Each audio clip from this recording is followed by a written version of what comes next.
ನಮಸ್ಕಾರ. ಉತ್ತರ ಕರ್ನಾಟಕ ನ್ಯೂಸ್ನ ಮಧ್ಯಾಹ್ನದ ನ್ಯೂಸ್ ಬುಲೆಟಿನ್ಗೆ ಸ್ವಾಗತ. ನಾನು ಹನುಮಂತ್ ದೇಶ್ಮುಖ್. ಬನ್ನಿ ಕ್ವಿಕ್ ಆಗಿ ನೋಡೋಣ ಈ ಕ್ಷಣದ ಪ್ರಮುಖ ಸುದ್ದಿಗಳನ್ನು.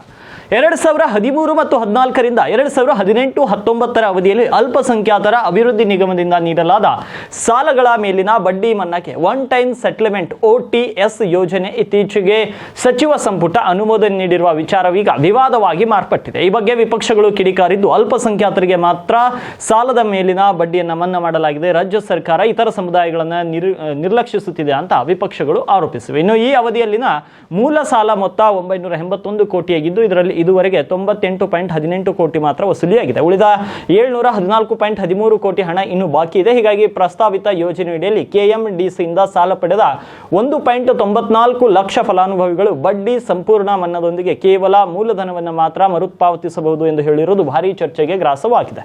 ಮತ್ತೊಂದೆಡೆ ಲಭ್ಯ ಮಾಹಿತಿಯ ಪ್ರಕಾರ ಹಣಕಾಸು ಇಲಾಖೆ ಈ OTS ಯೋಜನೆಗೆ ವಿರೋಧ ವ್ಯಕ್ತಪಡಿಸಿದೆ.